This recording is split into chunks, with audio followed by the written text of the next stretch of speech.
Nanone nitwa Dr. Gasangwa Patrick, nkaba ndi umuganga wita ku babyeyi ndetse n'abana muri rusange. Iyi ni channel yanjye, ni YouTube channel yanjye, turaganira ku bibazo bikomeye ariko abantu benshi batinya kuvugaho. Uyu munsi rero turasubiza ikibazo cyihariye. Hari umubyeyi wataje ati se nyuma yo kubagwa episiotomy hari igihe bigeraho umuntu asabwa kongera kubagwa indi nshuro. Birumvikana ibi ni ibibazo bikomeye ariko abantu batinya kuvugaho, ariko none bakwiye kuvugaho by'umwihariko ababyeyi babyeyi cyangwa se batwite kugira ngo bafashwe. Iki rero ni ikibazo kishingiye ku buzima, uburibwe n'uruhare runini rw'umubiri w'umugore nyuma yo kubyara. Reka tubisegureho, tubisesengure buhoro buhoro kugira ngo tubashe kugira ubumenyi bwadufasha. Niba warakoreye episiotomy ukabona yaratinze gukira, ufite impungenge ese nakongera nkabagwa, nicyo gisubizo tugiye kurebera hamwe. Episiotomy muri rusange ishoboka ryayo rya mbere. Episiotomy mu buryo burambuye, impamvu ikorwa, aho ikorerwa, uko ikorwa, nibyo tugiye kureberaho hamwe. Impamvu z'ubuvuzi zituma ikorwa, hari kunanirwa k'umwana, kubura aho umwana anyura, cyangwa se umuntu yatinze kuri travail, nyine kubyara byatinze. Umubare munini w'abagore bahura n'iki gikorwa iyo babyaye bwa mbere. Uko igikomere kivurwa, ibibazo bishobora kuvaho n'ibihe. Episiotomy ubundi ishobora gukira mu byumweru 4 kujya kuri 6, ariko buri mugore afite umubiri we wihariye, ntabwo abagore bose bakirira rimwe. Ibi ni ibishingiye ku bushakashatsi, hari bake bashobora kurenza bake cyane. Bishobora kuba rero hari ububabare burambye, infection, kubura ububobere mu gitsina, scar tissue, nyine akaba ibyo bita fibrosis, kona harakomeye cyane ku buryo kwa kundi igitsina cyajyaga kikweduka nka elastique bidashoboka. Rero mpamvu nuko uri mu mpuzabitsina uzababara. Ukomera kw'imikaya pelvic floor, bangwa inyama za hano hasi ku mugore utwite, impande y'igitsina zarakomeye ku buryo gukora imibonano mpuzabitsina bidashoboka. Ikindi ashobora kuba trauma ku mubiri no ku mutwe, emotional distress, ibi bishobora kubaho rwose.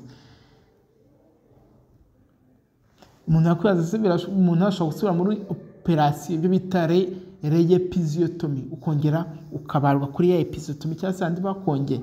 Yego hari igihe bigira cyangwa se biba ngombwa kongera kubagwa bitewe n'ibibazo tugiye kubabwira bikurikira. Icya mbere, inkomere itarakize neza, nivuga ngo icya gikomere ntabwo cyakize, ikaba yarasize ibibyimba cyangwa se ububabare buhoraho.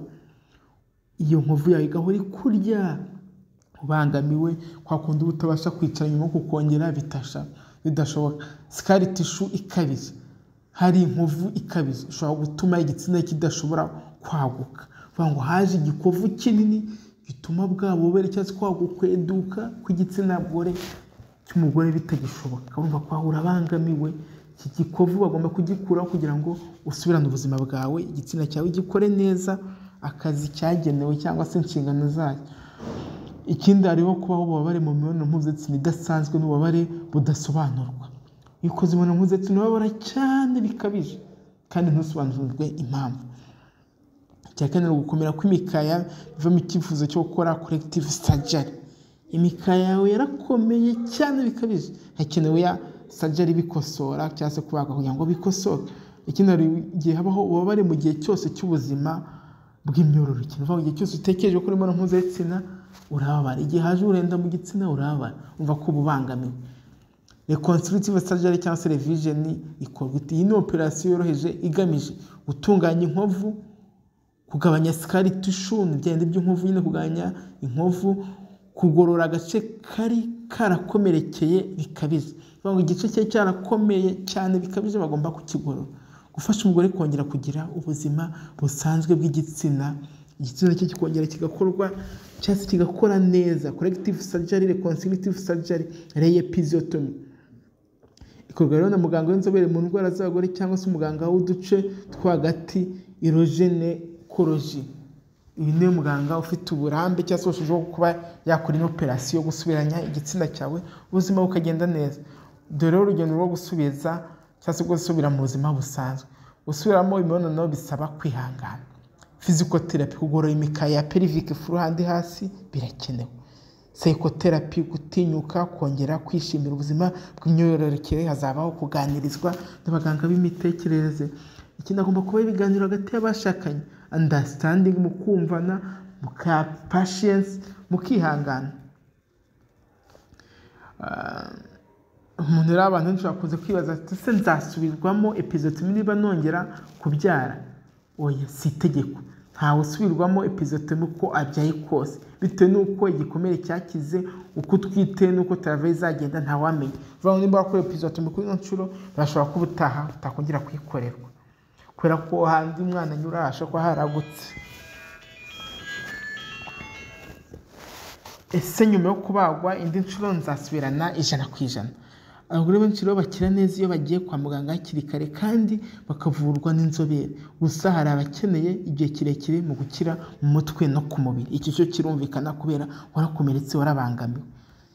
Ibi bigira ingaruka ku burumbuke? Oya, episiotomy cyangwa se revision kwa bayisubiramo ntibigira aho bihurira n'ubushobozi bwo gusama. Bivuze ko bitazakubuza gusama.